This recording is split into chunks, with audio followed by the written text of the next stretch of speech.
Welcome to the full experience, where we sample the most important parts of a television series to understand it from beginning to end. The first, the ultimate, the lowest, and the last episode. And we are finishing up Gargoyles with the finale, the last, the final L in the full experience. Gargoyles Season 3, Episode 13, Angels in the Night, that first aired February 15th, 1997. I'm Tom Merritt. He's Brian Brushwood. Hey, man. Is it just me, or was this pretty good? It was okay.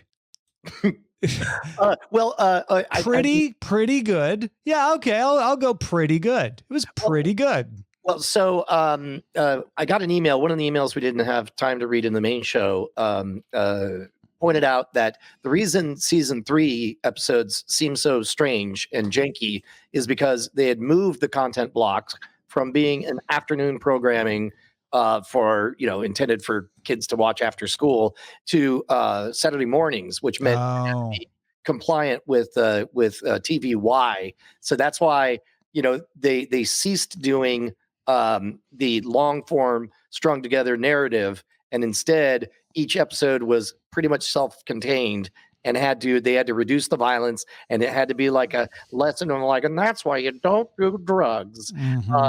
And now all of a sudden, the lowest episode that we saw previous to this conversation makes more sense.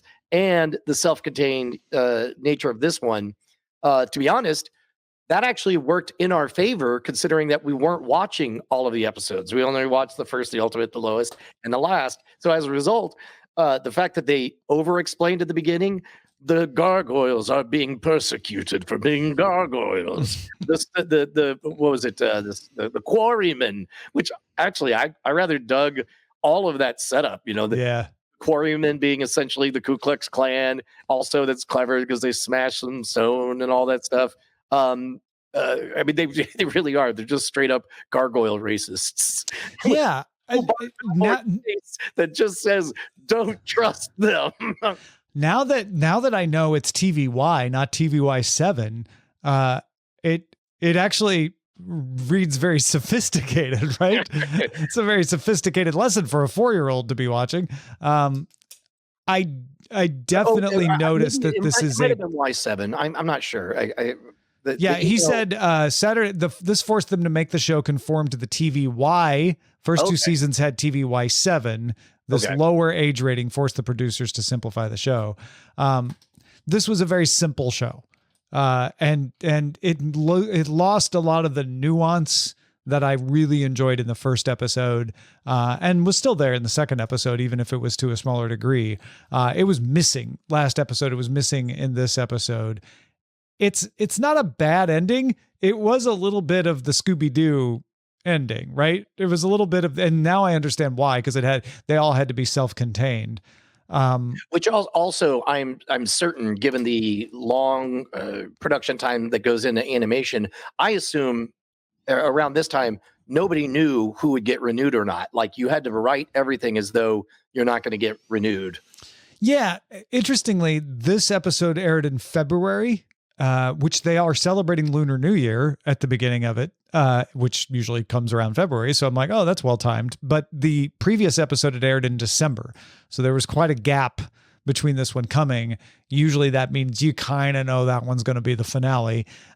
It didn't feel like this was written as a finale, but the ending felt like they were acknowledging that, and now the gargoyles are rejuvenated and will go off to be gargoyles. Imagine their future adventures yourself, I guess. I did enjoy the sort of implications of a bigger world around them when they casually were talking about, like, I hear they're gargoyles. No, they didn't even say I hear.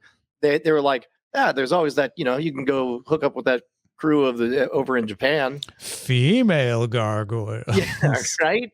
That would have been fun. It'd be cool if there was a reason for them to go around and, like, we need to tell all the gargoyles something important, so let's get on the gargoyle plane. Which is also another thing you want to do if you're hoping to maybe, like, get a renewal or a spinoff or something. Scooby-Doo came back multiple times just based on like, what if we revisited the show with a different spin on the plot? You know, his nephew Scrappy is with them now. And that's the kind of thing you could lay in and like, hey, we could do Gargoyles Australia or something.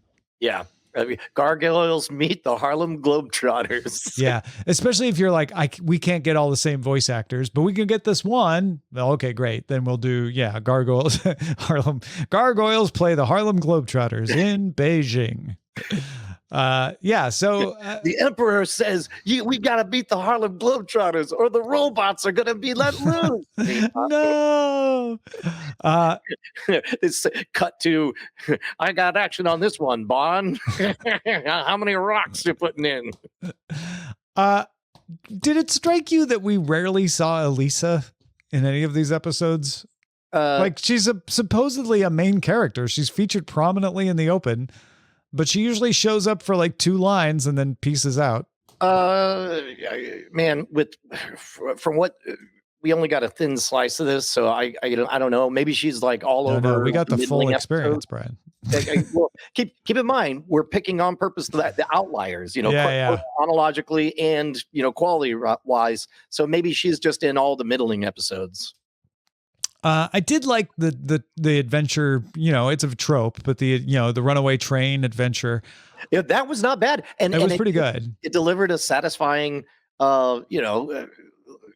let's use their own jetpacks as retro rockets or whatever. Yeah. No, that wasn't bad. Near the end, I was a little bit leaned in on like, all right, you've set up a little puzzle. Give me something that doesn't make me angry. And this didn't make me angry. The only thing, this is cartoon adventure logic at play, so I 100% forgive it. But I did think, I had a passing thought of like, well, why didn't they, if they were going to blow the bridge, why did they tack it all at the beginning? Just blow the bridge. I mean, we're TVY now. Yeah. Only it's WHY. But yeah, I did enjoy. I understand why this one is rated slightly higher than To Serve Mankind. It was a better story. It was more fun. Yeah. Nice Shakespearean reference in there. I guess that's really, I don't want to have our review be as long as the episode. Who is Angela, by the way? That was that's the other thing of doing the full experience is like we get Angela and everybody knows Angela and we're like, Angela is the blonde, or she was the girl gargoyle. Oh, I assume they introduced her at some Tom, we saw barely a sliver. No, that's what I'm saying. It was like that was the one thing where I'm like, oh, I guess there's the child lady gargoyle that replaced the other evil lady gargoyle, but okay. Thanks, Angela. I didn't even mind the heavy-handed. You see, I knew they were constructing a trap, so I constructed a magic trick. A second trap. I Rikard.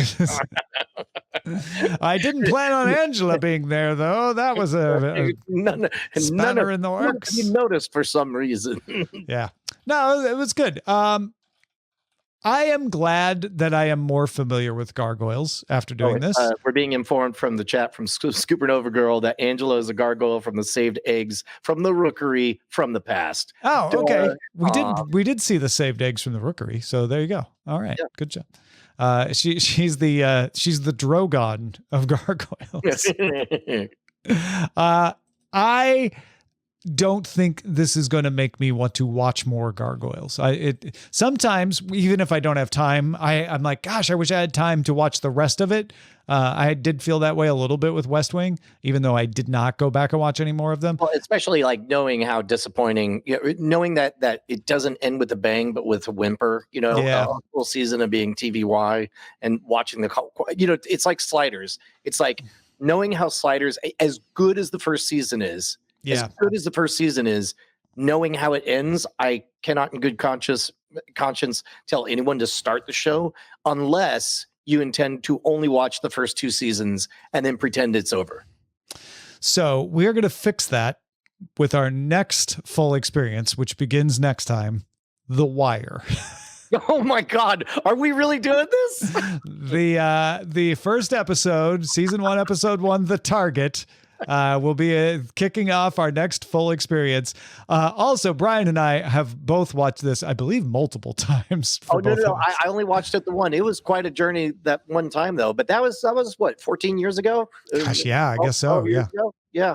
Okay. So we both watched it one time through. This will be our first revisit, but of course we're both going to have the benefit of knowing what the rest of the series is like going into this. This will also be the first time that we're seeing it in the HD version. And keep in mind, it was all shot on film, and the director or creator, it's David Simon, I believe.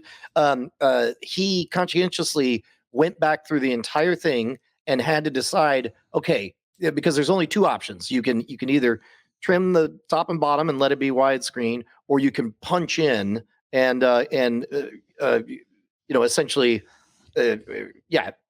Anyway, he describes little moments that really change. For example, in the original 4x3, the shot of all the dock workers, the union dock workers celebrating, I think I've already said this on the program, but I'll say it again, looks like they're part of a sea of humanity, because it goes all the way to outside. It breaks the frame line. But when it's 16:9, you see that they're a smaller group of people, but more tightly compacted together. Yeah.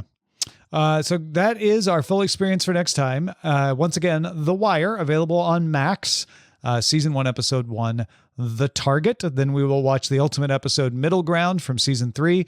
The lowest ranked episode of The Wire is from season 2, Ebb Tide. And the last episode, of course, season 5, episode 10, 30.